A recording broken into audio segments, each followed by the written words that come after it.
Queen Elizabeth has gone on to her final reward. God rest her soul. Prince Charles is now King Charles III. One of our members of representative in Jamaica, Mr. Robert Montague, said, bring back the death penalty. And we know say a lot of bangarang going on right here in the US. Is it politics or politics? Come, let me talk about it. Mary, why you say? You know, you say politician them down a crossroad and give away stuff if you vote for them. Yeah. Now go get some of the caramel and the flour and 2 sheets of zinc where them a give me down there. You know, Come join me on Saturday Morning Runnings this week when we're going to talk about politics. We're going to look at politics then and politics now. So come join me. We're not talking about politricks, you know, we're talking about politics. Every country has its political dreams and dramas. Yours, mine, and the others. Let's take a walk down memory lane as we look at politics then and now. Let me tell you something. You see, when Labour Party used to pass by Irrigate a country and ring them bell during campaign, PNP used to come out with them broom and sweep.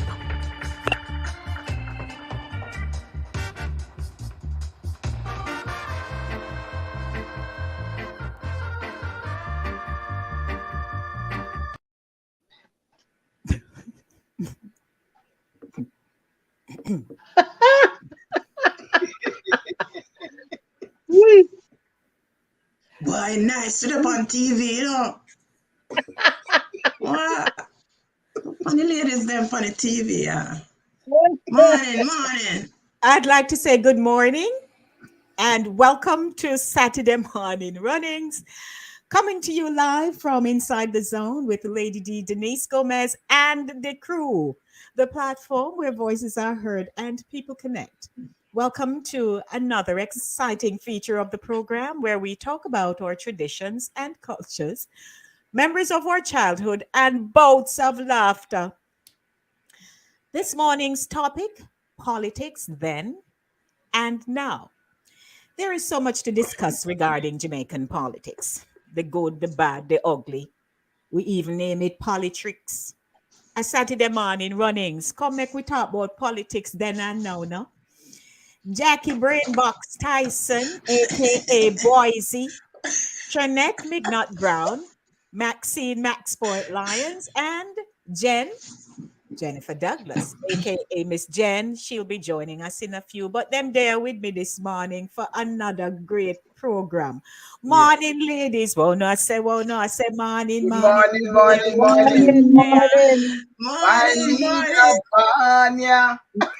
Jesus. Yes. Remember that tune there? Hallelujah. Put turn that on from Philips stereo. In the remember Bustamante, serve you well. Stand up, Jamaica, when you hear the bell. Yes. Ding. Those are some prominent ones. Yes. Oh yeah. I tell you. Morning, ladies. Good. I am fine and fabulous. Under this, guys. I just make sure that I don't come into no colors because I don't want anybody come look for me. I am neutral. See there? Yes, I am neutral. Yes, see there? Well, I am completely neutral. I'm on everybody color. So you just pick one. Really clear.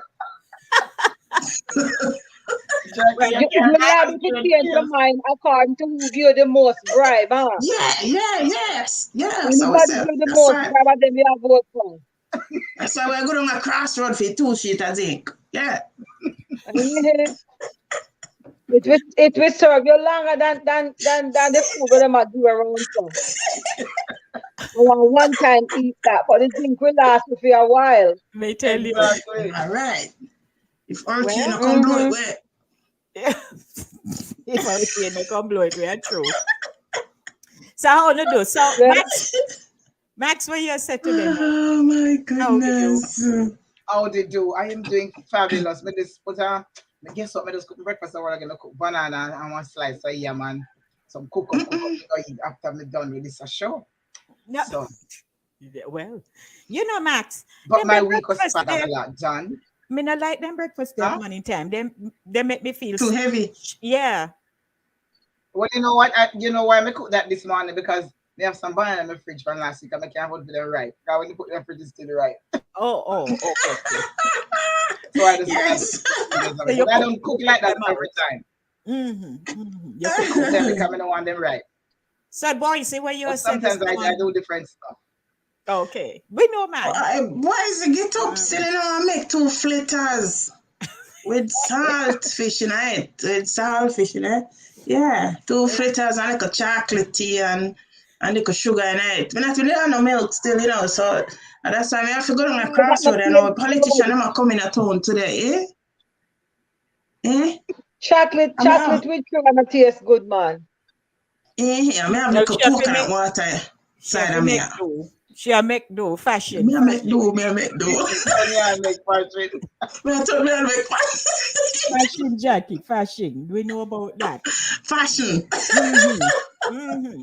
So, Sharon. So me just So you so Sharon, yeah. Sharon it share Mhm. a wheel and come back. So me just beard up and me put on like a kalanga water for me smell sweet so me can go Boy. down there. Yeah. And go get to what the something with them and yeah. Politics where I say. Kananga. Oh, the Kananga water. Kalanga and a kananga we say no, it's kalanga. Water.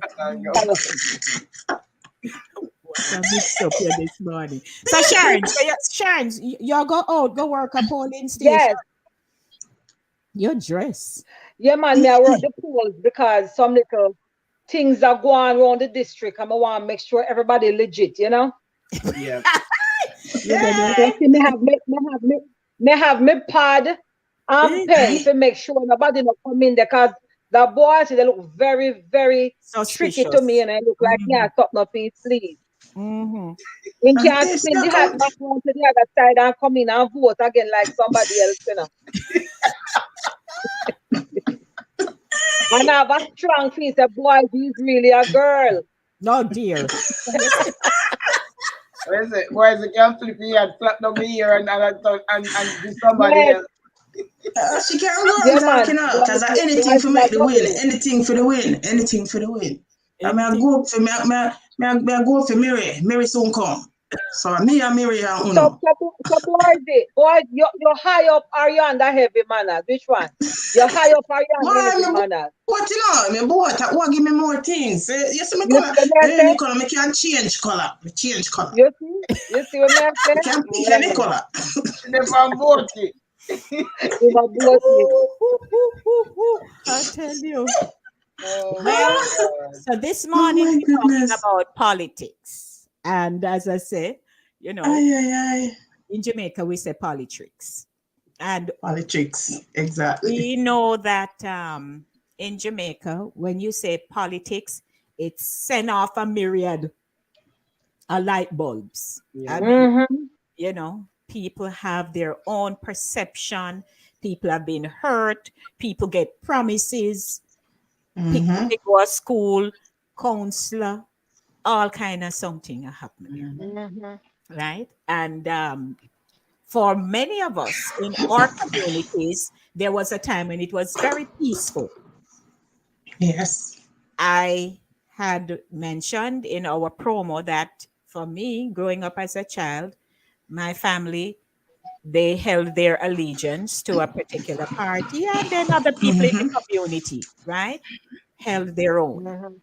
But what I remember is seeing one of them old-time Land Rover that would drive through the community with the PA system, and they would be announcing where their next gathering the meeting, politics.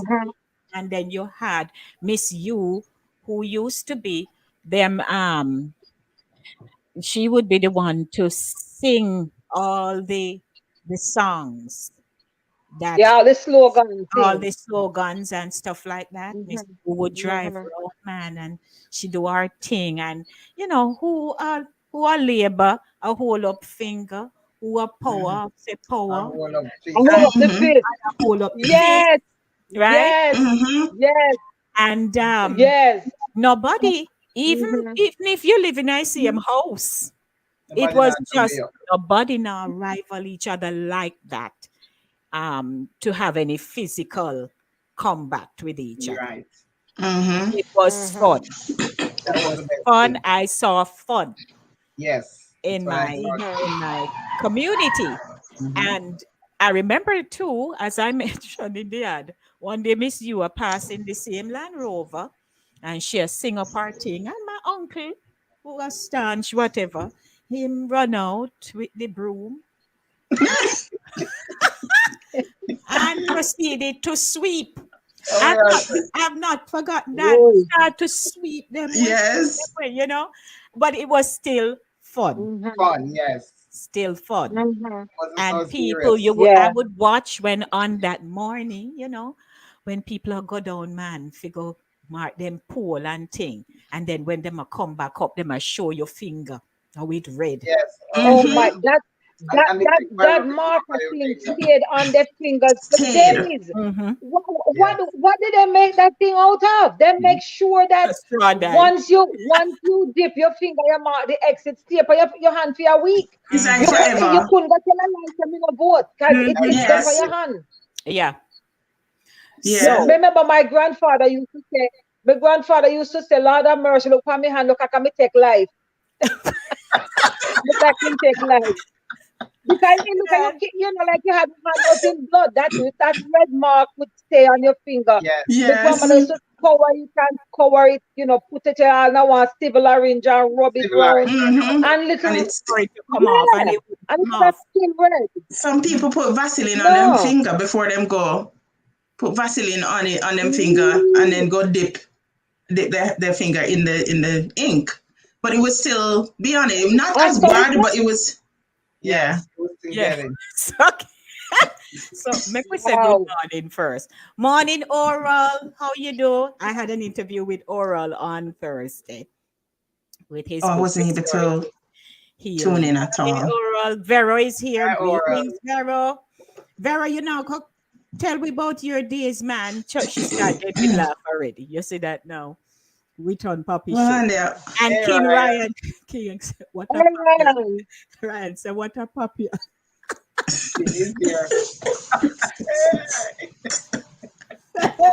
Yo, Ryan. But I come used to see you on Miss Matty shop. Morning, I go and say you're green when you're orange. So greetings everybody. So let me quickly just mention the prime ministers to date, just to give a quick, insight. Right. So we had Sir Alexander Bustamante, right? And his full title, the Right Excellent Sir William Alexander Bustamante, GBD, BE, LLD, Honorable. When he served August 62 to February 27 in 1967. He was made a national hero in 69. He was born in Hanover. And his political career, he and his cousin Norman Washington Manley are regarded as the two founding fathers of Jamaica's independence, which attained peacefully August 662. Okay, so I'm just running them quickly. And we know there are some hilarious jokes that we have heard about Buster. And then Donald Sangster, the most honorable Sir Donald Burns Sangster, ONKCVO, they all have something term. So he served from... the Montego Bay Airport is named after him. After him, yeah. He served from February 22, 67 to April 11 in 67. So he's the shortest. Then his birthplace was in St. Elizabeth. his political career, he was particularly loyal of Sir Alexander and faithful deputy leader in the JLP from 49 to 67. He had entered politics at age 21, by the way, and served until his death after a sudden illness 30 years later. Okay. Then we have Hugh Shearer, the very handsome man he was. Oh, yes. The Shearer. The Right Honorable Hugh Lawson Shearer. Hugh Lawson Shearer. Yes, the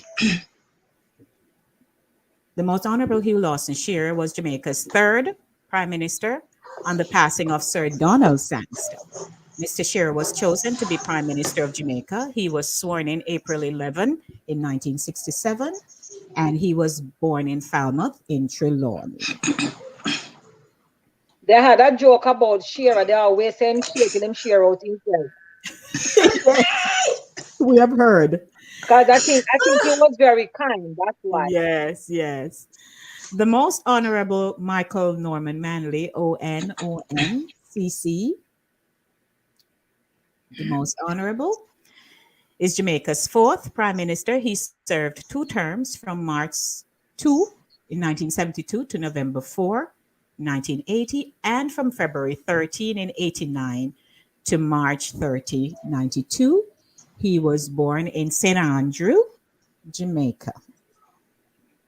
And his political career, he has impacted the nation with a greater sense of importance and urgency regarding national identity, and internationally, he has impacted the ideas of capitalist and socialist leaders with his advocacy of democratic socialism, and we know how that goes, which we can also talk about. Then we have the Most Honorable Edward Philip George Siaga, ONPC LLD. His term, the Most Honorable, was Jamaica's 5th Prime Minister from November 4, 1980 to February 13, 1989. He was born, as we know, a foreign, Boston in Massachusetts. At 29, he was the youngest person to hold membership of the Legislative Council, now called the Senate. He was leader of the Jamaica Labour Party. Since 1974, he became Prime Minister in 1980 and held office for 2 successive terms. All right. Then I can move quickly to the Most Honorable Percival Noel James Patterson. All these people have some just famous names, you know. May I tell you? He was Jamaica's 6th Prime Minister, I tell you. ONOCCPCQC. Knox. All of the alphabet. Yes, he served from March 30, 92 to March 30, 2006. Okay, I think that was... All right, his birthplace, Russell Road in St. Andrew, to Henry Patterson and wife Ina Nee James. Okay. And his political career, Jamaica's most successful politician at national level, breaking the 3rd-term barrier. His style of leadership was not to rely on fiery rhetoric, but on fundamental principles of procedure. And it goes on. And then we have our girl, the Most Honorable Portia Simpson Miller, ONMP. She was Jamaica's 7th Prime Minister and is also Jamaica's first female Prime Minister. Female. She served from March 31, 2006 to September 10, 2007 and was elected to office December 29, 2011. She was also installed on January 5, 2012 and served until the 3rd of March in 2016. She was born in Woodhall, St. Catherine, and she served for 17 years as a cabinet minister with portfolio responsibility for labor and social security, tourism, local government, community development, and sport at different times. She was conferred with the Order of the Nation in May 2006. And second to last is the Honorable Orrit Bruce Golding. He was Jamaica's 8th Prime Minister and served from September 11 until 2007. until October 23, 2011, when he resigned from the post. He was born December 5 in 47, the son of Tatius Golding and Enid Golding. Both teachers they were. And his political career in 1969, he was elected to the Central Executive of the Jamaica Labour Party at the age of 21 and was subsequently elected to Parliament in 72 at the age of 24. And that goes on. So they started young, as we know. And finally, the Honorable Andrew Michael Holness, and he's our sitting Prime Minister of Jamaica. He was born on July 22, 1972, to civil servant Mrs. Carol Harvey Williams and farmer Mr. Morris Holness in Spanish Town, St. Catherine. He has 2 sisters and 3 brothers. And that's to give you an overview of our political leaders as prime ministers of Jamaica. Good morning, everyone. Politics then and now. So we started off with a brief laughter moment. Jackie came in as Boise, for those of you who have seen the ad. And Sharon's is at the polling station right now. That's why she dressed up and looks so. And Max, where are you at this point? Yeah, we can't wait to read up my finger.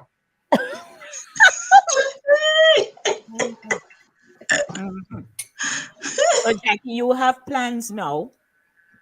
Yeah. You have some plans to go down a road, no so? Boy, for me kind of politics, lady them call it curry goat politics. Oh. You ever hear one there? What does that mean? Yeah. Curry goat politics in Jamaica is, all right, let me take off the voice so we can talk good. Well, so you can switch back and forth. So you're good. Curry goat politics in Jamaica is what happened when the politician them coming around and them send them people out and them get goat and cow and whatever and them boil some rice and then cook some food and everybody in the community come down. Everybody knows say it's this party who is putting on this eating for the night or the evening, day, whatever, and them give away a few things, like flour, like rice, like something. Them call it curry goat politics. It's a natural thing. Yes. People eat and full them belly and they feel good and them think so them politician like them and them go and vote for that person. So that's actually called curry goat politics. Thank you. And we just want to remind those perhaps who do not know or have forgotten, I don't know, maybe amnesia, but just to let you know that there are 2 ruling parties in Jamaica, the People's National Party and the Jamaica Labour Party. And many of us have held our allegiance to something. I believe it's just in recent times because the political system has gotten so, we use the term corrupt, People have refrained from saying who they really support, the party they really support. Because over time, it has just been corruption and killing, and our politicians have found themselves in some really compromising positions over the years, and so people have people them have no faith, as they would say, in them people. And I know that when they are on that podium before that microphone, they promise the world and more. Yes. And that's really what you do. You're supposed to convince people. Yes. You need to vote for you. You're supposed to be convinced that this person is going to make my life better. Me go get more rice, flour, sugar for putting on my cupboard. Price I go drop. You can go to school. Price, right? Exactly. Cost of living I go better. Yes.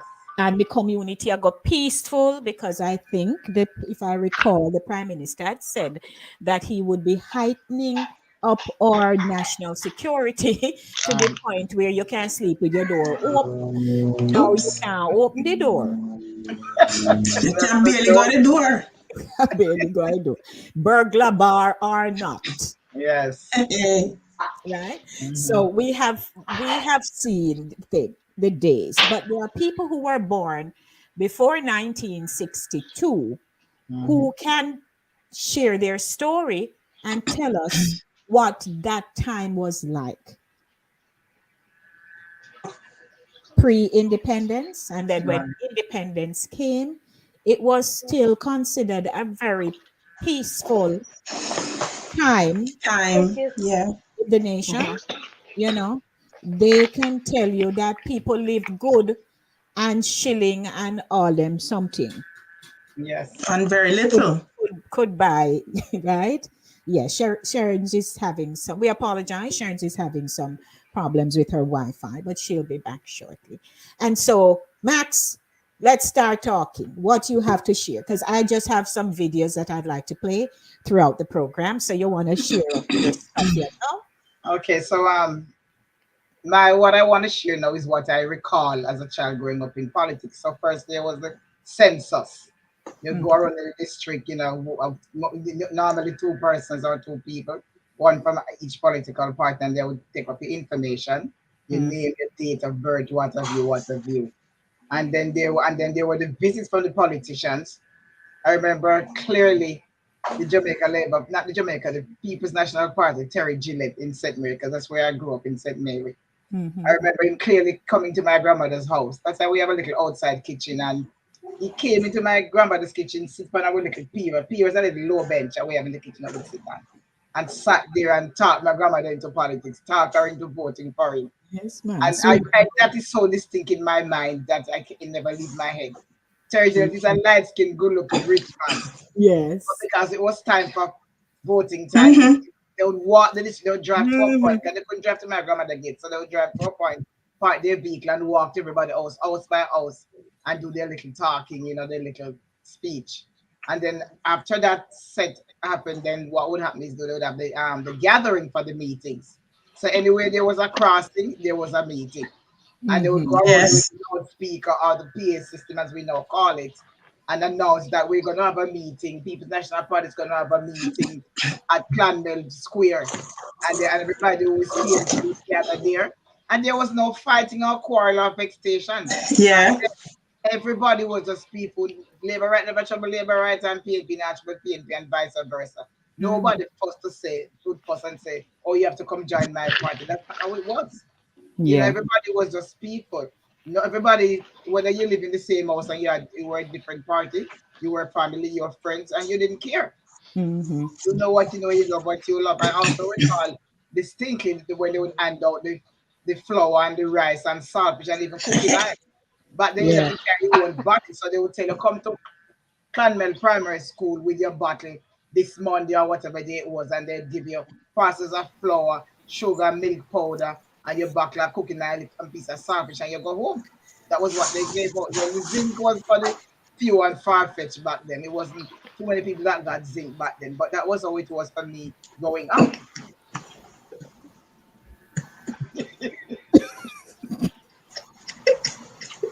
But the school teacher come here, so come scrub my face.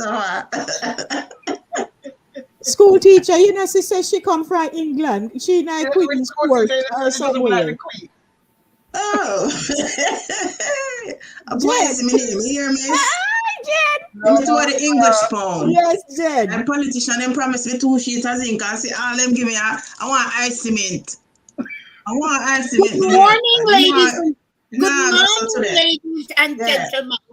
Good morning. Good morning. Good morning, madam. Good morning. Good morning, madam. So Jenna, what you have wrong here, sir? I'm trying to organize myself to see if the crown will fit me. Oh, oops. After all. Aim high. Me not wrong you. Jen, you look high.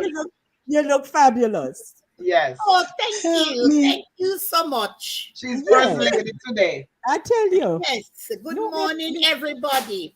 Good Well, morning. the Queen has demised, and Jamaica is running all over the place like little chickens, wondering what is next for them. Some say they're going to become what you call it? What they, not democratic. They're gonna come what they say they're gonna become? Republic. A republic? But if they have me as queen, they don't have to be republic. They can just choose me as queen, and then I can represent Jamaica and all the Caribbean countries. So I am trying to see if I can play the role very well. Good morning, everybody. Okay. Good morning. Awesome. Welcome. It's so nice to have you.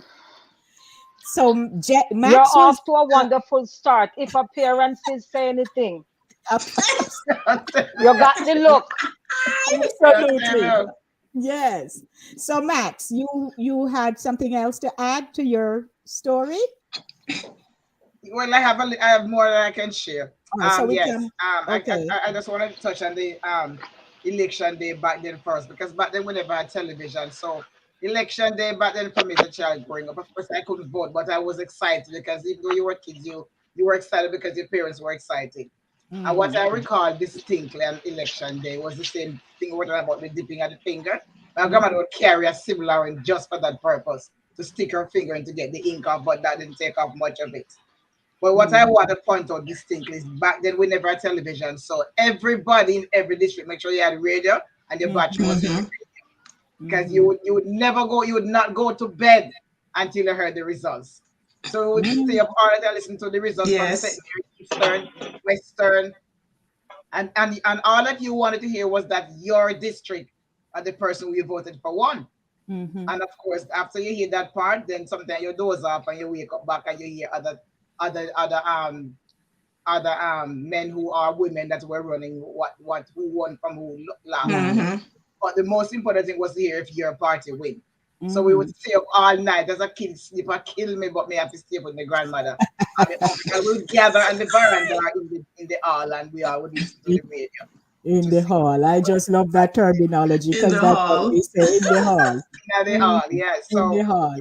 That was one of the most exciting part of the whole process of election back then. Of course, the results. The results. Yes. Now you hear the jubilation and the tracks start come out and play. So, Jack, Boise, what you remember?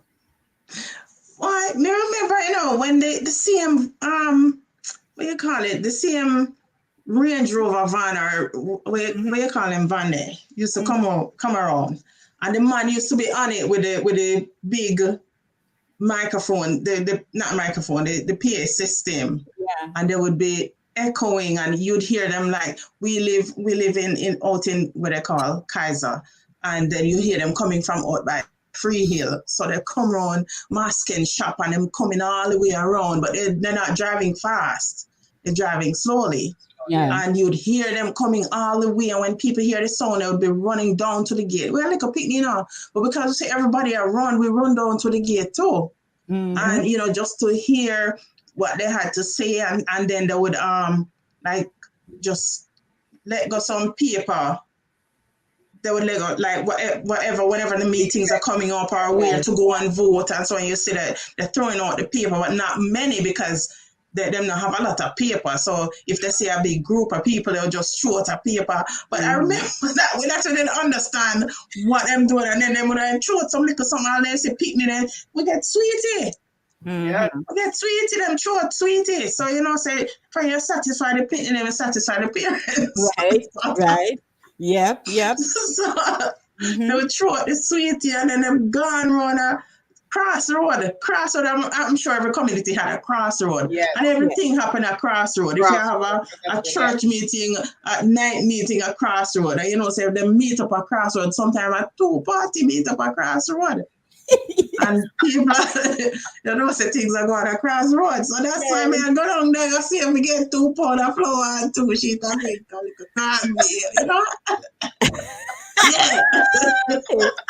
Yes, ma'am. Yes. So now, the lady of the moment. Yes. Well, Your Highness, the Queen. Politics in my in my neighborhood. I'm afraid to say whether I'm a socialist or a laborite. I'm from Kingston, so Kingston was very rough during election time. Yeah, back then. I don't know much of growing up. I don't know when it was really, really that decent. Maybe in the countryside where you guys were, it was a little bit not so violent. But in my community, I'm from I don't remember what they call it, southeastern, western. Bobsy Grange was I think one of our MPs, and I think Michael Manley was my member of part. I think he was the head of our area, Franklin Town. Okay. I don't know what they call western, eastern. I don't all of that. So he was our MP at that. He was one of the persons, and he would come down the lane where I live, and we would greet him and all of that. I'm not telling everybody I'm this or that, but he came down. I live in that area, and they came down and they greet and whatever. And I remember my most memorable election was 1980, when a lot of people, it was very violent. So this guy wrote this. I don't want to take up the time, but this guy wrote this poem called My M66. In 80s election, killers at selection, enforcers at M16, killing many clearing scene. I too had my gun which made many run. It played no game, it played no trick. My M66. The Bible, otherwise called internationally known by one and all, from Genesis to Revelation, magazines for every situation. It shoots no leg, takes no life, kills envy and white out strife, travel with speed and second tick. My M66. I put it on rapid to wipe out the wicked. I put it on scatter to make them flatter. I put it on one to make them understand. I am the woman in this land with God's hand in my hand. My M66 damages no skin, reach a heart and enters in. Tears a heart and I don't remember much of it, but this guy wrote this poem, My M66 at that time. But I don't remember much of election. I'm not that young, but my time of election in my area was not that very, very pleasant. So I don't like to remember much of the election time. But what I have to advise is that education is the key. Education, because when people promise it, them say a promise is a comfort to a fool. And I remember when in St. Mary, when they promised to build the bridge, and they put a lot of stone in flat, I think in Friendship Gap. They put a lot of stones and everything pile up there when election time. And when election done, all know the bridge don't build. So that is what I remember, most of the distasteful things. I was always excited who won. Like if I hear the bell, well over the manty, when you hear the bell, stand up for justice. And when you hear that bell, you know that person win. I don't remember socialist song. What was socialist song again? I don't remember it. But everybody played their song when they won. And my father born, yeah. Okay, something like that. And then some of the ads we hear was Donna Corey secondary bill by labor. There's another secondary. You see your I remember. I don't remember much of more pleasantries, but I remember when every time we promise, people come down and give you things, and that's why they call Politricks, because it's like they're tricking the people, So that is what I remember about. And I remember when Bob Marley, that picture, when Bob Marley tried to unite the parties, because we are one. After when America election finished, maybe Trump and Biden go sit down and eat and a drink and a laugh after the people we are making all sorts of problem. Yeah. That not happen, sister. No Trump or no Biden not sit down. No, I mean, oh no. We can hope. No. That's not right. I remember Somebody else is like right. unpleasantries, like people, the violent part of it. I remember that sticks in my head, and that's why I don't mess around much with. I like when the right person win, but I don't mess around too much with election because Christianity. I mean, we're all gonna choose a leader, and we're all gonna choose a queen, and we're all gonna choose a king, whoever we choose. And God talks about people ruling the world and the earth and their territories. But I'm just not. I'm in it. I have to be a part of it because I live here. I'm living now. But I don't remember any like good things. Like I got sweeties, like Boise said, or I get a 2 sheet of zinc. I don't remember much of that. All right. Thank you, Jen. So Sharon's morning to you. We noticed yes, morning again. You've been having some connection issues, but I got a little bit of both. I got a little bit of the not violent times and a little bit of the violent times, because I remember in the early parts, I'm talking about whosoever was running early 70s or something like that. Those days they would go around and canvass. I heard Jackie was saying that, or Jackie aka Boise was saying that earlier. They would go around and canvass and they would give a sheets of zinc. They would give away building blocks. They would promise to make roads.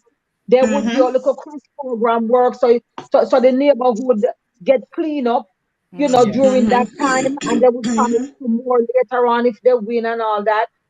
So those were the easier times. And it's so funny. I recall I was actually giving birth to my daughter in 1986. Oh. And I think I believe it was Tiaga running. I was in the labor. I was in labor, talking about labor. And I had her in Montego Bay in Cornwall Regional Hospital, and there's a neighborhood called Pitford. Siaga was canvassing in Pitford. I do believe it was Siaga. Lady D, you may have to give us the years again, but I think it was Siaga or something. And he was canvassing, and I'm telling you, the nurses literally almost ignored the mothers, the patients on the ward. They were crowded around a radio, because back them days you never have no TV and no laptop or whatever. I mean, TV, yes, but I don't think it was on TV, but they didn't have too much pain, so I have to remember what the device was. They were crowded around like the deaf. And all them were talking about what people are get and who are give what, and the curry goat and rice and the managed water. And we were there in active labor. I remember I was like sitting halfway off the chair. And the nurse said, "Mother, why are you sitting like that?" And I said, "I feel something heavy. I don't feel like I should sit fully." And she said, "Oh my God, it's the child." Oh, and they start run. But they was actually talking about politics. All of them was just talking about politics, what they was getting, what was being given out and all of that. So I remember that part of it where neighbors would throw the slogan at the other neighbor, like he was saying, if you want one persuasion, you ring your bell. If you are labor right, you ring your bell. See for your foot and all of that stuff. There was all the slogans about Mike and Manley. Keep on cover. Right, not for cover. But there was also all the slogans about Michael Manley being born Jamaican, Siaga was foreigner, and all the my leader, Barnya, Bestia, and all of that stuff. And then there would, labor rights would be touting all the stuff that the labor rights had done. They build this, they build that. But I do also recall during the time I was in, there was a time, I was out of high school by then, but there was a time when some ignorance had risen up, and people were actually getting beat up for wearing particular colors. Colors, yes. You had colors, yeah.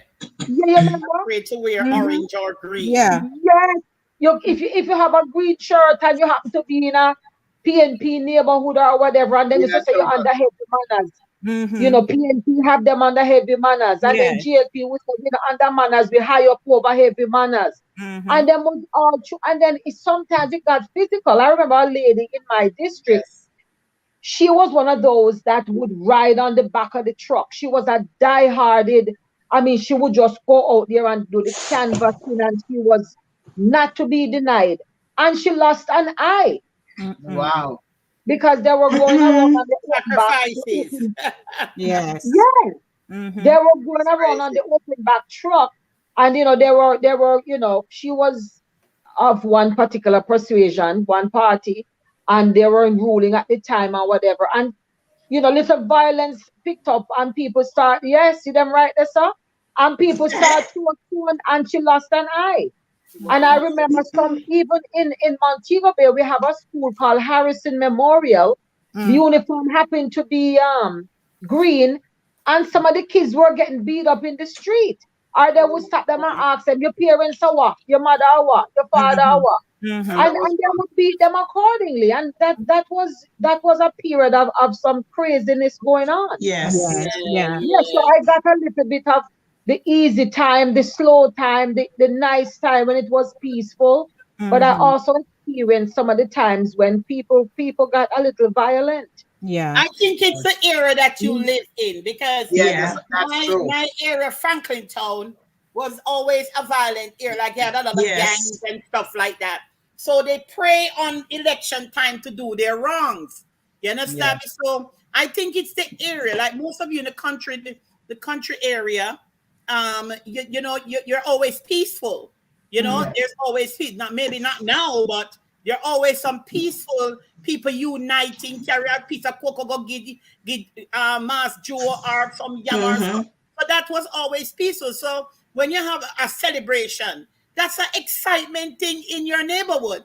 You understand me? So my neighborhood was always a violent, you know. Yes.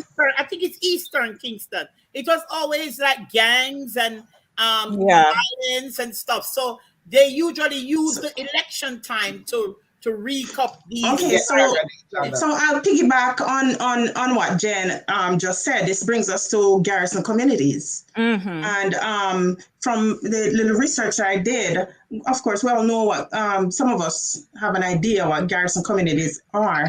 So garrison constituencies in Jamaica are housing developments erected by the government who house carefully selected residents that will wholly support local politician. And as of 2001, this report was done, 2001, about 15 hardcore garrison communities existed in Jamaica. The residents of garrisons are vigilante groups that engage in ongoing politics turf wars. Originally, these groups were solely politically motivated, but eventually they all came to be invested in the drug trade and become what is known as Jamaican posses. That's how the world see us. And yeah, some of this is true, how the garrison communities were formed. And those communities solely supported certain parties. So you can't leave from over this garrison, especially during election time, and come over this garrison in your colors, especially. Yeah, as you know, so there's going to be some kind of tough war. If you're not in the college, they would question you. I understand that they would question if they never see you this year, all of a sudden you show up. Why are you here? You don't live around here. You know, they question. Yeah. But so I think go ahead, Jack. No, so like you said, Maxine, earlier, that people lived peacefully regardless of their parties back in the day. But I think it's after the emergence of the garrison communities, then that kind of behavior spread throughout the island where people can wear certain colors and all of that. And there was a shift. There was a shift when the 70s came in, because you had the rhetoric of democratic socialism. You had people who were financially, stable, and who could not understand when Prime Minister Michael Manley started to take trips to Cuba. And that was a discussions with Castro. And they felt threatened, like that discussion would have resulted in us becoming a communist country. Yeah, that was And that was a big thing. then you had, when he had discussions, when he went overseas, he had discussions. Then you had the Jose Marti school, you had the Garvey Maceo school, right? And all those schools started to be built for the betterment of the nation, because now you had children who lived in close proximity to these schools, who it afforded them the opportunity to go to those schools rather than commuting long distances. And so his way of thinking, the nation wasn't ready for. So that change, that transitional moment started to present itself to the nation, and they just were not ready for that. Yes. Right. And as I watched the 4-part series with Beverly Anderson, with Mrs. Mandy, yes. She shared some behind the scenes tales, well, not tales, it's true story of what happened, why things played out the way they did, her role as his wife, and how she even met him, those things. But what struck me is that the Michael we saw, who would be on stage man and declaring and speaking up. They used to call him Joshua, right, Lady? Yeah, Joshua with the rod. And him with the rod, yeah. And there was a song about Joshua with the rod of correction. Yes. Yeah, the rod of correction. The rod of correction. Yes. So all those changes started to take place. And then when you had, which I have a clip of Beverly talking that I wanted to share for people who didn't see it, because these things help to. And while you're looking for the tape, I remember when I tried to join my area was a PNP area, and I used to go over to Tivoli and do Sunday school with the children. So I used to try to join the two together. Nobody hear about me, but I used to go over to Tivoli every Sunday evening in the community center and host hundreds of kids Sunday school, teaching them songs and stuff. And that was our way of trying to join to stop the violence of PNP and labor rights. That was good, Jen. Yeah, I used to teach at Sunday schools. I used to walk in Tivoli all in the nights. I wasn't afraid of Tivoli. I would just go over there, and some of the people would come to our church. I would invite them to our church in Franklin Town, and they would come. I remember one of the guy that died that I know very well. His funeral was kept in Franklin Town, and they arrived town. Yes. So I was very well known in that area. Everybody know me, used to know me. I don't know if the younger people would know me now, but in those times, I used to just walk there and say, hi, sister, hi, and so forth. Never had a problem with Tivoli because I just walked there. So.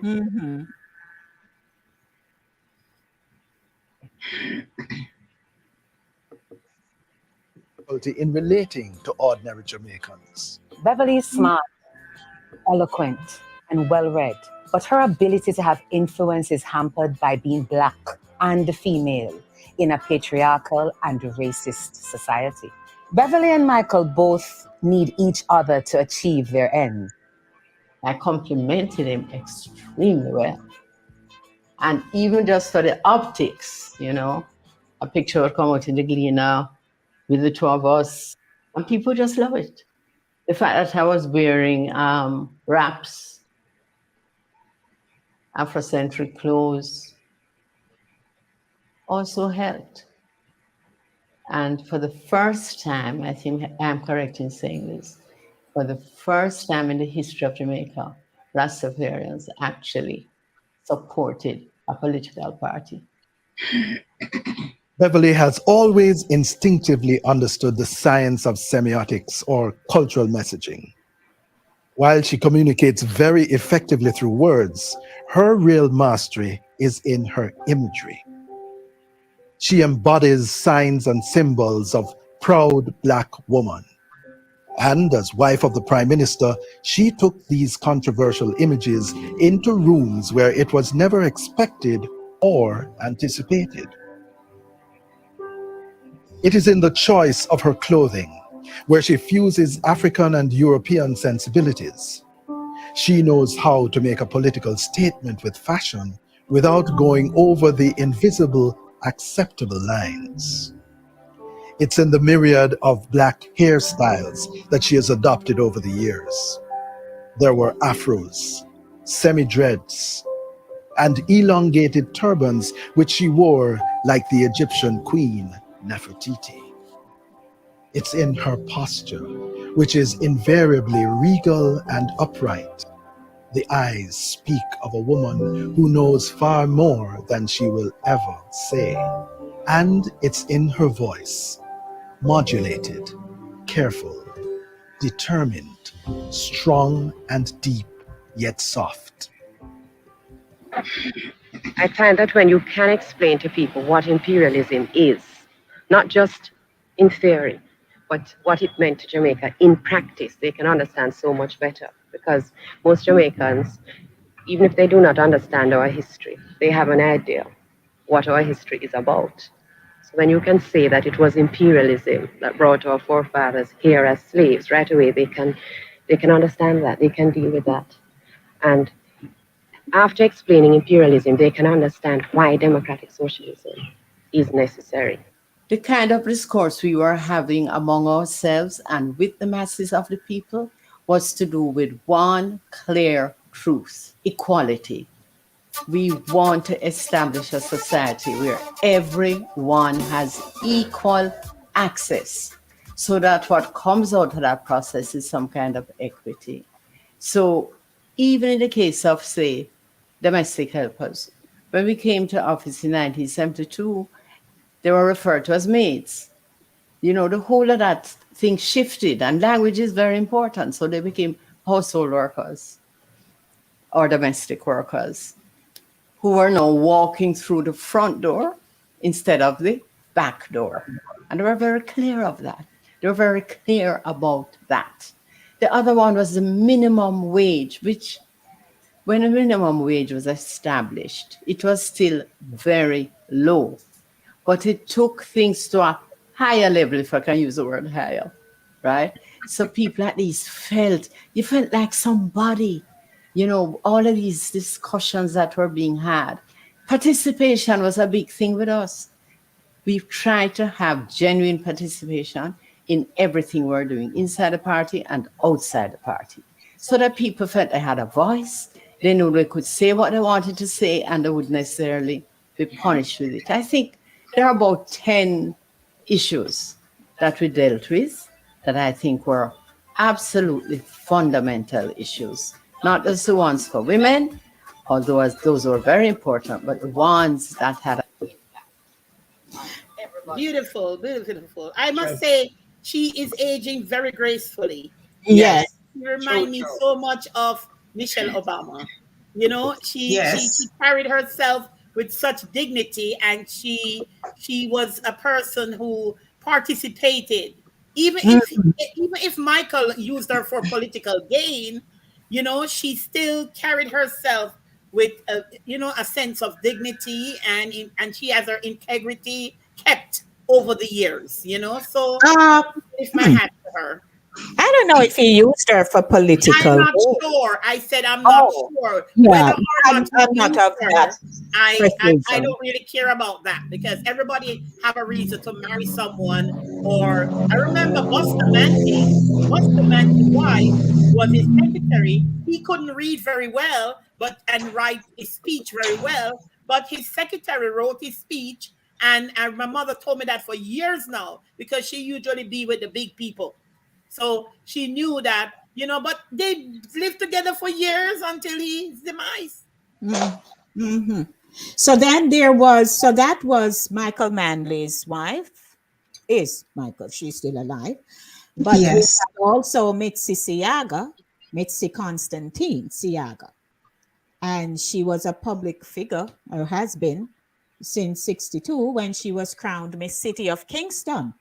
In the contest that, interestingly enough, saw her runner-up being the lovely Shirley Anderson Fletcher, sister to Beverly Anderson Manley Duncan. She was crowned Miss Jamaica in 64 and later married former Prime Minister Edward Seago, now deceased. And she had played a unique role in the pivotal period as Jamaica transitioned from a British colony into an independent state and was, in effect, the goodwill ambassador of the 1962 celebrations. She became Seago's wife at another critical juncture when he, as a Minister of Culture, was establishing the governmental framework and establishments that would become the foundation for the institutions we now deploy and employ in celebrating our history and achievements. So I just wanted to acknowledge those two women, and how could we not acknowledge our first female prime minister? Mm-hmm. Yep. So I just want to share that quickly with us. So I'm just giving snippets of all these interviews because, these people have played a role. Okay. Portia Simpson have been in there for years. Mrs. Simpson Miller, you have had quite a journey on the road of time. Certainly many lasting memories. What's that one particular moment that stands out for you? My first was the night of the local government elections, when I contested for the strongest division for the JLP in the constituency. And at the end of the counting, I became the winner of the strongest JLP division in the island. People asked me if I would stand. I gained a lot of support, as people were saying, and at that time, I had my hair natural like yours. I was slim like your finger. Yes, you were as slim as my finger. Oh Lord. All I had was a heavy head of hair then. And they were saying, my God, she could have been my daughter or granddaughter. Come me pick me. And so they would hold my hand and take me to the other persons in their yard and said, you see this girl? We must give her our support. So 40 years later and going through that journey, what is the highlight, saving of that journey and where it has taken you to today? Well, my journey that I always think about is the girl from Woodhall that ended up in Jamaica House as Prime Minister. And it is not only a journey for me, but a journey for all the girls in this country, the children now in school, and the women of this country who will now know that they too can achieve what they want to achieve in life. Because it's a very important journey. Looking back though, did you truly expect to get this far, to a place where no other Jamaican woman has been? I never thought for one moment that I would ever become Prime Minister of Jamaica. Never. I know what I liked to do then was always trying to improve my education. And like what at TUC, I usually go to Jamaica Commercial Institute in the evenings, where I took the Pitman London exam and got my 100 word per minute shorthand. Mm-hmm. So mine was always trying to see what more I could do in terms of my personal education.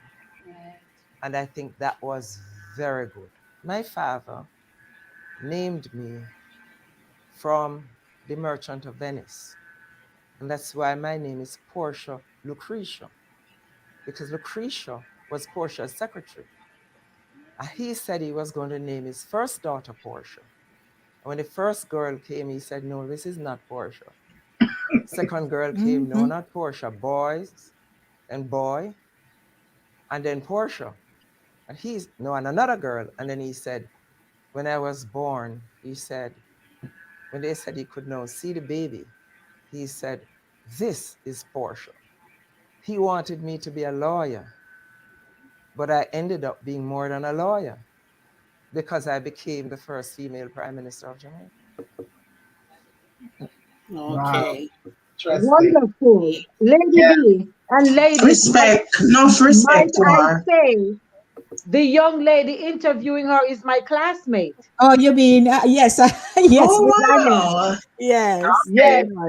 She nice. Yes, she's now the in Montego Bay.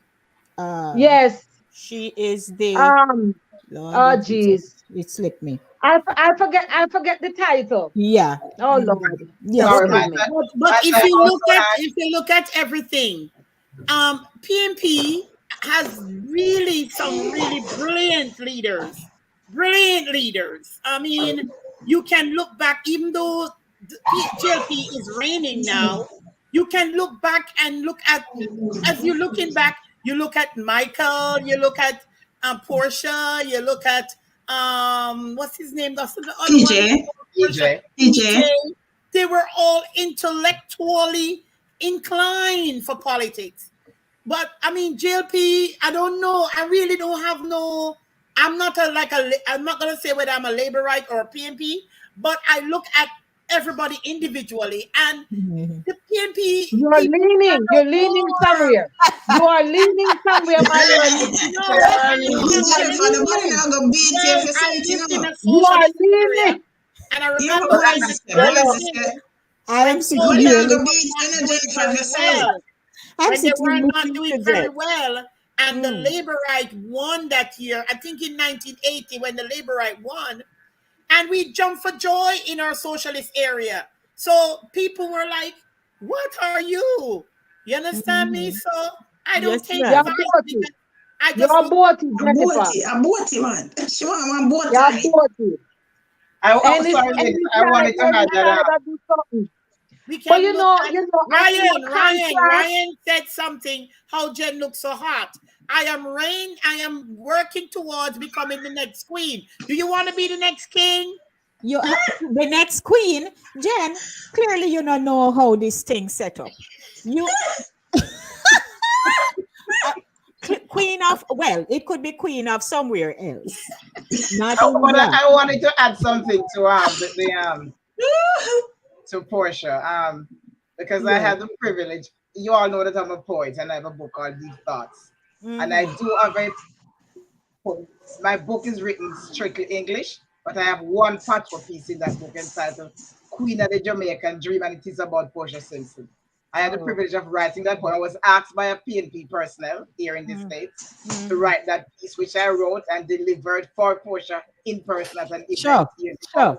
I made it a part of my book, and I had the privilege of giving her a copy of my book, and I took a picture with her, which is in the book too.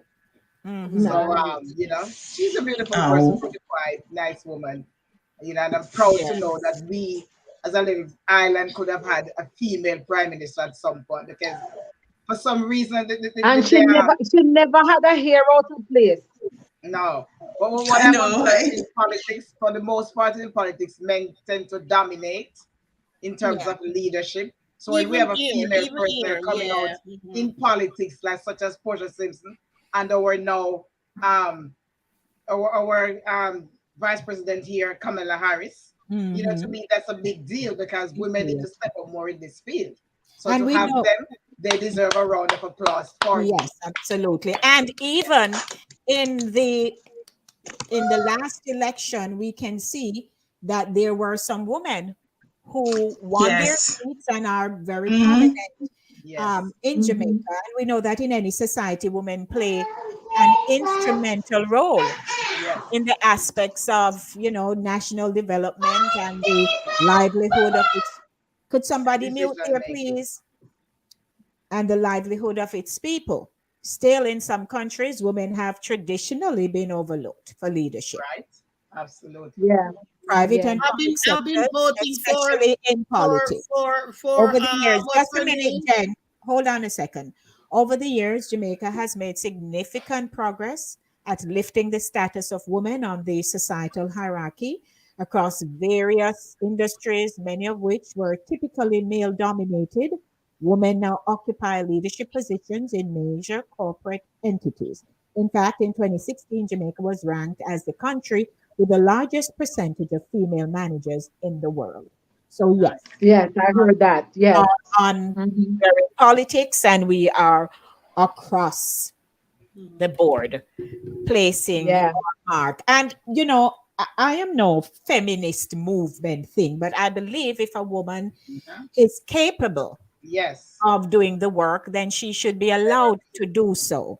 Because there are some things women will attempt that is a male dominated profession, especially if it's hard physical labor. Yes. There are some women who will attempt to do it. They may not have the strength to complete it, to see it through. So there are some things that we will say, just like a man can do, I can do. But there are some limitations, and I personally I accept that. I just feel like I've been carrying Hillary for a long time for her to be the president, but it never happened. But I believe that the reason why they kind of shun women because sometimes we tend to talk too much. There's something about a man when he leads, he holds back some things.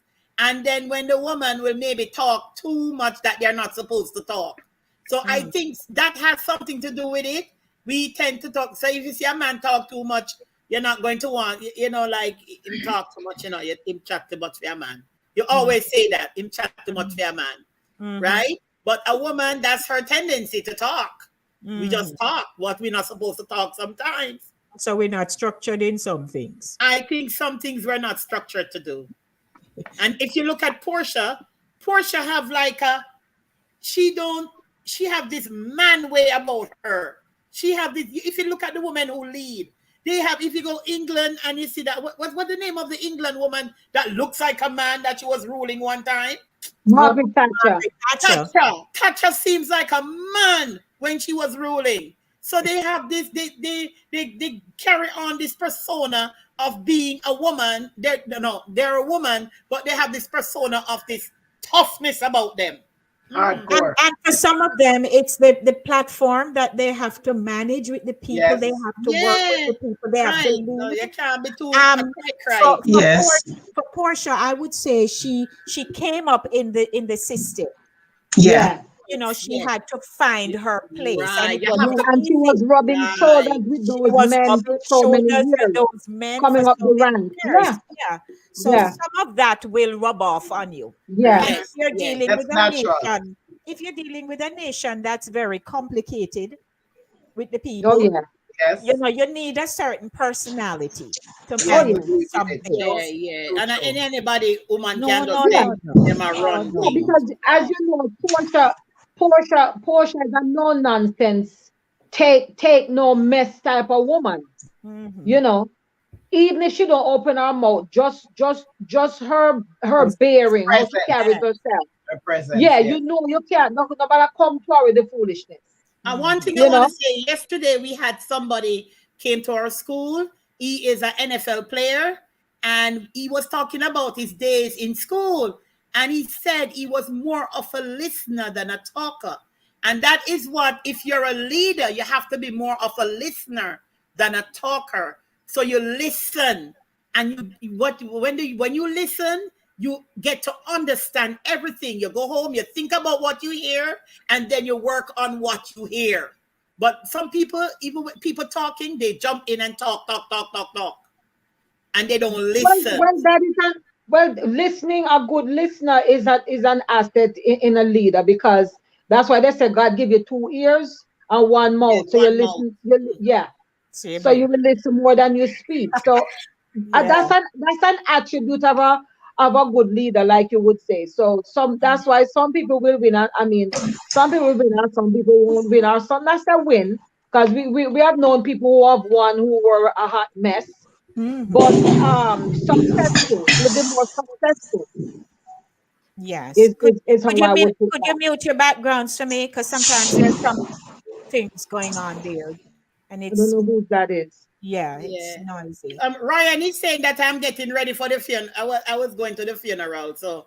So you start get ready from now. If you're going to the funeral, you have to start from now to get there by Monday. Right. Because those people are still. Listen, have you all heard about the demands not Prince Charles, King Charles III they're making comparisons already between him and his mother.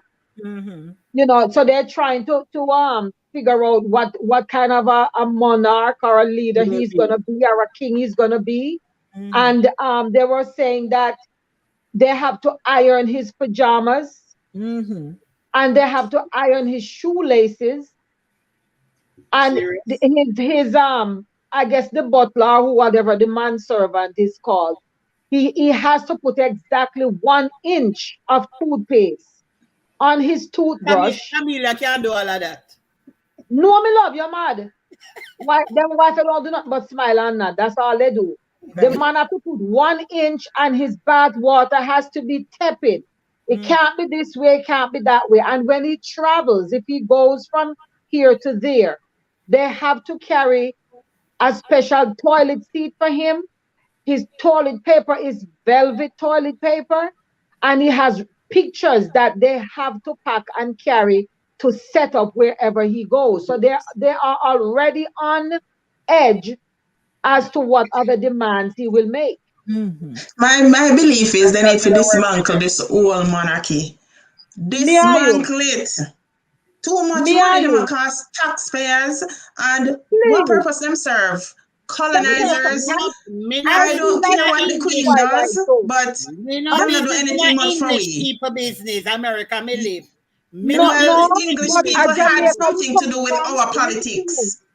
Jamaica them come from, and they're still we still, as long as we have the Governor General in residence or having a stake in our business, we are still in some way, shape, or form beholden to the crown, and also our very politics has been fashioned after them. Yes, it's a Westminster form of government. Our government is fashioned off a Westminster form of government, which is the British form of government. Because they colonized us, enslaved us, take good cane and get rich. Hello, you're talking at Take good cane and get rich and drive around in a golden carriages, and Jamaica is still fighting to survive. So them can dismantle them for me. Sorry. Listen, we could have talked blue till we blue. Liberty come through carelessness. We left ourselves careless too much. Wow. We didn't leave ourselves careless. Of course. It was just innocent slaves. They had nothing to do with that. It started there. That's another issue because our England did not come. Let me tell you, England, when they go to Africa, they don't stay there because the mosquito eat them. Them have to run. Slaves were captured by our own black people, but that's for a different topic. Yeah, not in all circumstances. Let's hop on over and greet our viewers. Morning, everyone. We are here. Politics then and now, and you know that it's a complicated situation. So you will have all manner of piggybacking going on. Input. So Charles, he says, my first time voting is when I became a citizen of Barbados. I wanted to know what it was like to vote, but the ink on your finger is telling which party you vote for. Wow. Oh. Wow. Okay, so not just one. I thought it was only one ink. We just have one ink. I don't know about no two so different ink. No, that's in Barbados. Oh, I think in some islands they have like red and blue, if I remember right. So whichever one you dip your finger in, then that tells which party you vote for. A lot of people, also people finger with a chop off at Jamaica.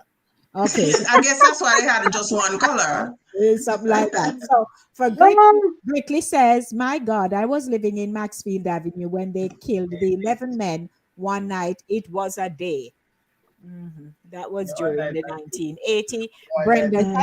Brenda says, I'm from Manchester and we had the same MP for 20 years and would always see him from time to time, not only during election time. So because of that, I'm a diehard PNP. We understand that, my dear. All right, Brenda. Yes. Pull out your orange and wave your flag, girl. Elections were not so violent in the country areas. That's true. Great. Yes. Amen. I remember true. that. Okay, I don't know which one she giving thanks for. Bruce Golden and their family. Morning, Chris will be. So Chris, now during the which we already know. During the clip I played with Beverly, says Beverly Duncan was a cheater. She cheated on Mike and Manley with DK Duncan while he was From still my married. area. That's her business. That's her business. No, it is public. So that it's a public business. She left Michael for DK. Hold on. She left Michael for DK and continued in a relationship with him until his wife died. Who tells him that? Nobody knows anybody's business when it comes to that. So now she then married him after all those years. My question is, if she did not have status in society, what would we think of her? Okay. All right. So that's just a question. Like all men and all women who does the same thing. Beverly is a very smart woman. She knows how to remake her image and remain relevant. She divorced Michael, but she kept his name. Even when she married DK, she didn't go back to her maiden name. Okay. Okay. It's fine. People move on. Okay. People move on. Right. Well, hi. People are going to have their own take on things. And everything. Yes, I know, but you have to debate it too. That's something. Yeah. Yeah. Thank you, Ryan, for standing with me. And for me saying we left ourselves careless is that we don't join together and unite together as Black people. That's why I said if we join together and we don't need a queen and king to run Jamaica. We don't. Well, I mean, that's on the table. The Prime Minister had said that they would consider becoming a republic. Barbados did it. After they hear Barbados say that. And that's all right too. So it's been on the table for a while. Yeah, but these things are not like a snap your finger, you know. It takes time. How much changes are going to have to be? Yeah, it's a lot to be considered. Yeah, it's not something. It's a lot to be considered.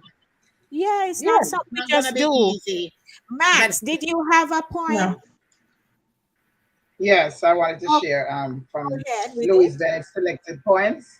Yeah, because Louis Bennett was one icon who touched on every subject matter while she was around, and she did touch on politics. So I found this piece called Census. Yes. Of course, the census part before we get into the voting part. So it go like this: it say, "What government farsi? What government farsi, ma? Lord, me laugh so tell me cry. Me this don't tell the census man. A whole ton load of lie. Him walk, see and sit down like he's in my yard. Him go. And you want to hear the familiar things? The man did want to know.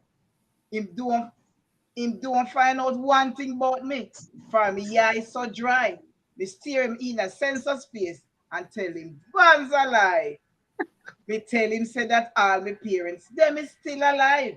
But my mother dead 12 years now, and my father him dead 5. Me tell him say the fowl and goat them don't belongs to me. Me that care for my sister, daughter, son we go on see. Him ask me if me married. Me get vexed and tell him, "Go on." For no man never asked me that, the question from me born. Him asked me when me born. Me tell him that is not sure. But me neighbor string the plant the whole cotton tree out a door. One time in question me so fast. Me couldn't lie so quick. Me hold on for me heart and belch and palm like say me sick. Him asked me if me feel bad. I said just like I going to bed. Him stumble, so him hold me hand and lead me to my bed. Him say, go on. Him say, go on, hear me. Goodbye. Me make me by sound soft. Him tiptoe, go away. And me jump up and bust out in a laugh. That was the census. Okay. Nice. Lady Betty. Some people don't take the census seriously, you know. They want it to be as honest as possible because that gives you the assistance you may need. So when you come sideways and tricky with your answers, you're not helping nobody. No. And they don't understand that. Absolutely. You have to help yourself so people help you.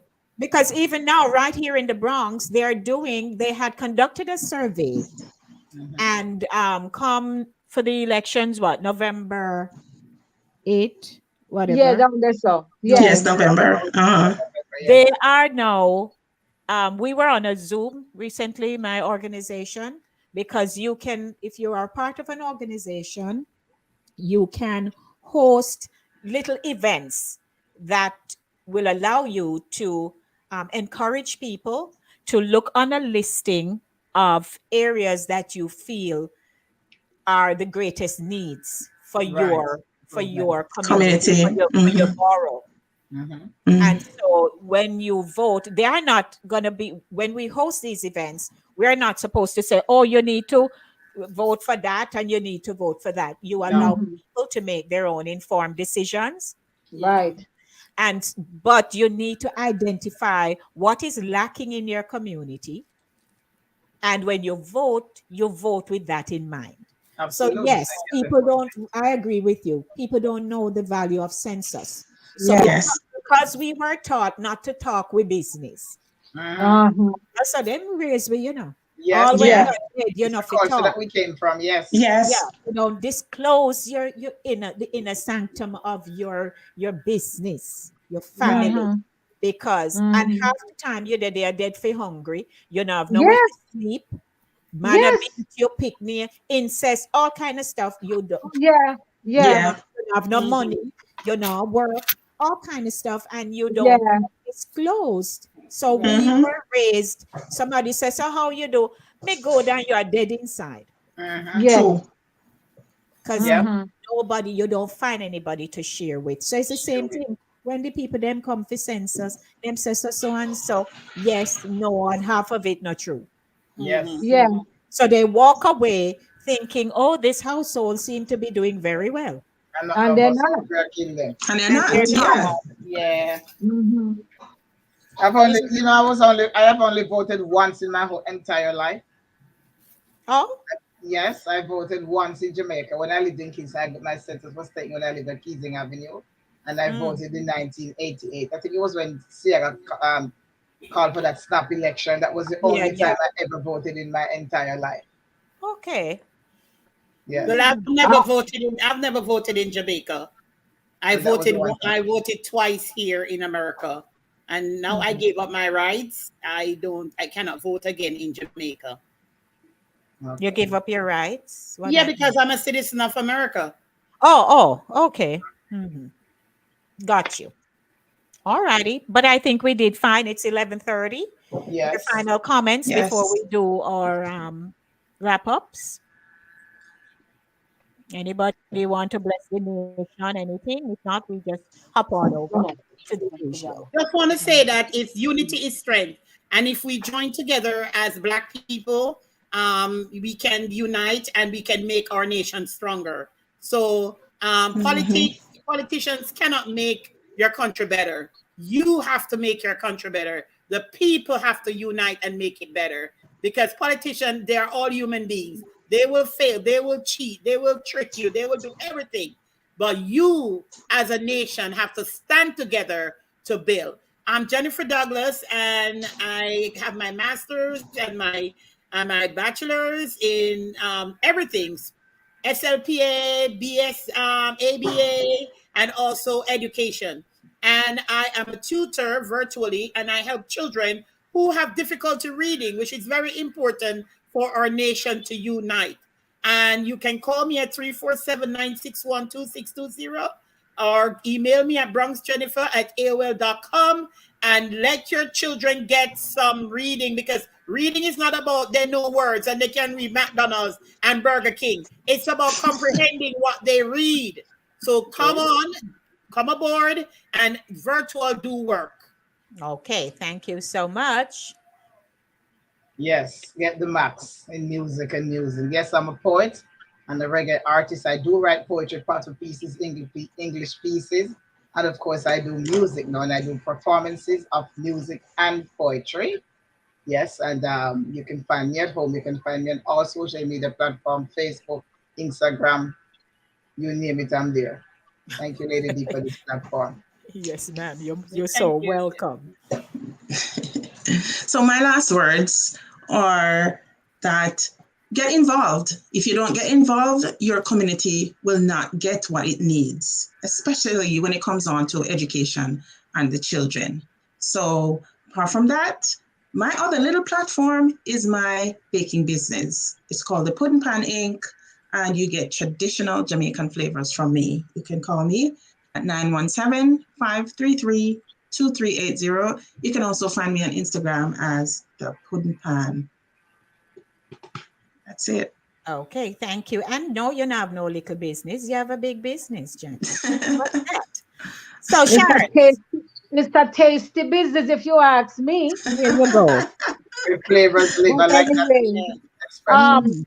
Politics is not our enemy. You know, it's a necessary part of our lives. And sometimes the Christian community tend to shy away from voting. They tend to let their voices not be heard. But be a part of it. If you're not a part of the solution, then you're a part of the problem.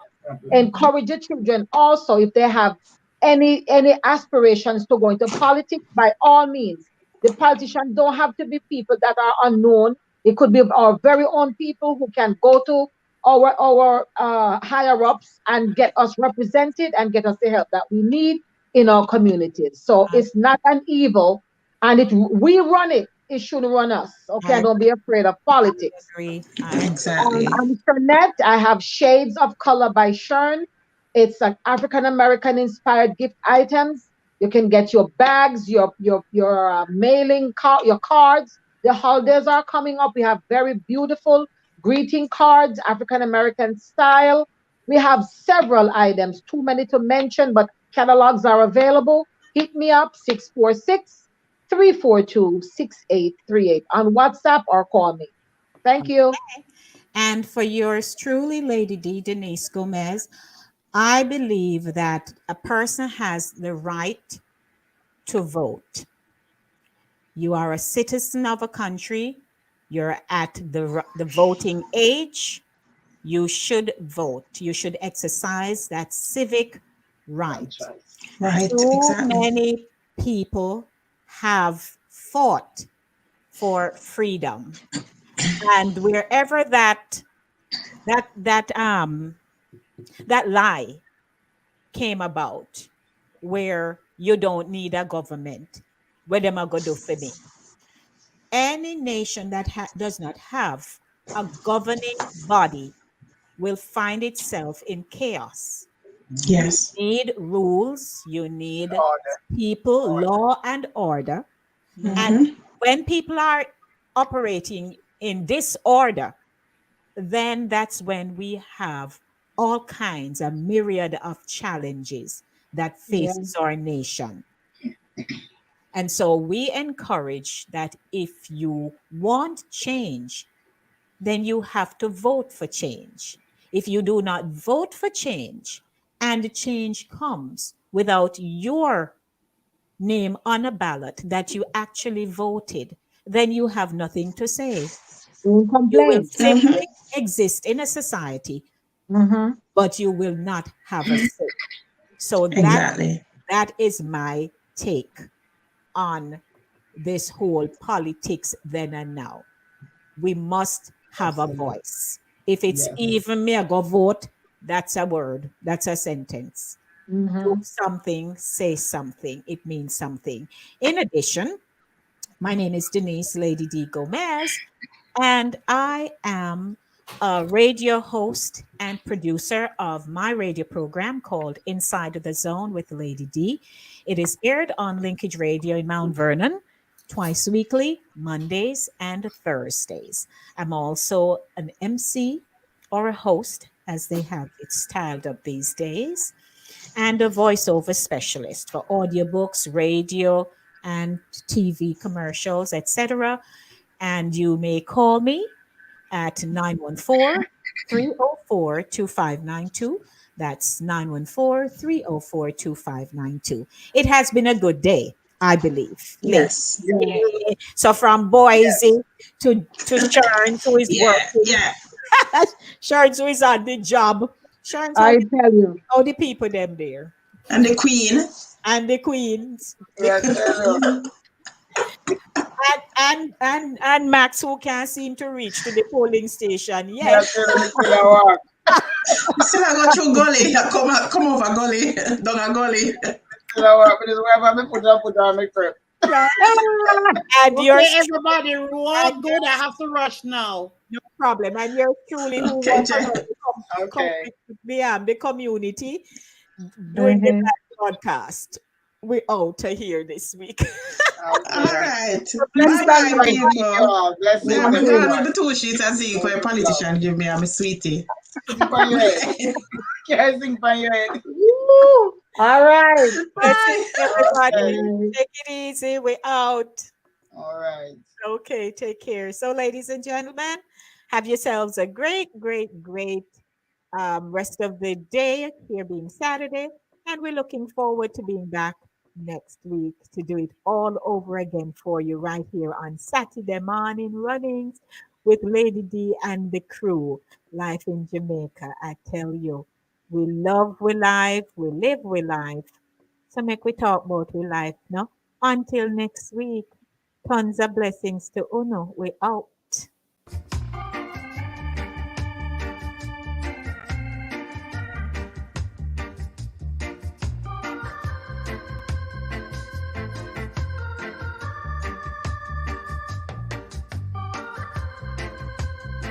So, Queen Elizabeth has gone on to her final reward. God rest her soul. Prince Charles is now King Charles III. One of our members of representative in Jamaica, Mr. Robert Montague, said, bring back the death penalty. And we know say a lot of bangarang going on right here in the US. Is it politics or politics? Come, let me talk about it. Mary, why I say? You know, you say politician them down a crossroad and give away stuff if you vote for them. Yeah. I go get some of the caramel and the flour and 2 sheets of zinc where them a give me down there. You know, Come join me on Satideh Mawnin Runnings this week when we're going to talk about politics. We're going to look at politics then and politics now. So come join me. We're not talking about politricks, you know, we're talking about politics. Every country has its political dreams and dramas. Yours, mine, and the others. Let's take a walk down memory lane as we look at politics then and now. Let me tell you something. You see, when Labour Party used to pass by Filigator country and ring them bell during campaign, PNP used to come out with them broom and sweep